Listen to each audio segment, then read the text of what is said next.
Hi guys, Mike here from Comp3 Interactive. Welcome back to the channel and welcome back to part 3 of our first person controller series. So in the last episode we added sprint into our character, and this time it's going to be relatively short again, but we're going to add jump into it as well. So there's not much more to say about this apart from I just want to thank Gigatank3000 for sponsoring this video.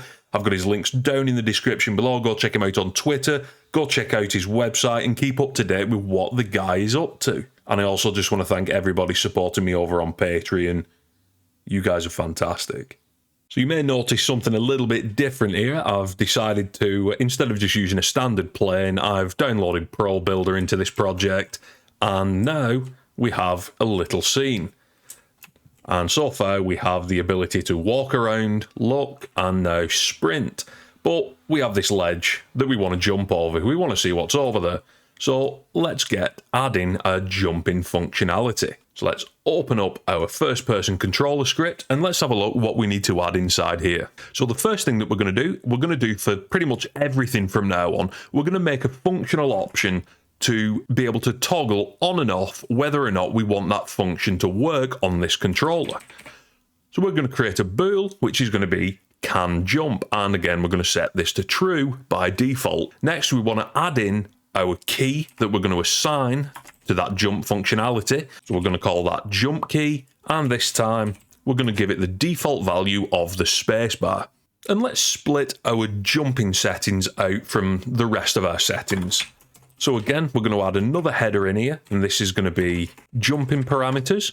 And let's put serialize field, private float, jump force. And we'll give that a default value of 8.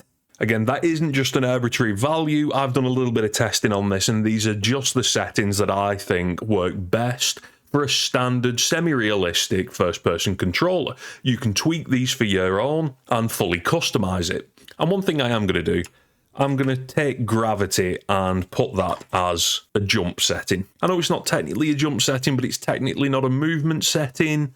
And I think it just adds a little bit more now that we've added jumping. Because the lower we put that, we can actually make this into like a space game, for example. We put low gravity and a higher jump force. We'll start to have that floaty effect, which I'll show you when we've got this all set up. Next, we're going to kind of replicate this is sprinting property up here, but obviously for jumping. So let's add in, with the rest of our properties, a private bool should jump. And we're going to check this every frame, and if this is true, then we're going to activate the jump functionality. So let's add in our lambda arrow, and what do we need to check here? Well, first of all, we need to make sure that our player has actually pressed our jump key. So that's going to be input.getKeyDown this time, because we're not interested if the player's holding the jump key, we just want to get when that key is pressed. And we'll pass in our jump key. Next, we want to make sure that the character is grounded, or else we're going to be able to jump up into infinity. So we'll put a double ampersand, and we can just check if our character controller dot is grounded, and finish that off with a semicolon. And you may notice we haven't used can jump in here like we have used with sprint. And the reason for that, the entire jump code shouldn't need to run if you can't actually jump. It's just wasted time and resource. So what we're going to do, we're going to create a new method that's going to be private void handle jump. Again, we're going to run this in update, but we're only going to run this if a player can actually jump. So if we wrap that with an if statement, a handle jump code is only ever going to run if that can jump option is set to true. Now, inside of our handle jump method, this is going to be the shortest method you will ever write in your life. We're going to check if should jump. So that's going to check whether or not we're grounded. And if we've pressed our jump key, we'll set moveDirection.y equal to our jump force. And that's going to be it for jumping. So we pop back over. We'll see we've got our options. Now we have an option for can we jump. We've also got the jump key. We have the jump force and the gravity. So let's hop into the game.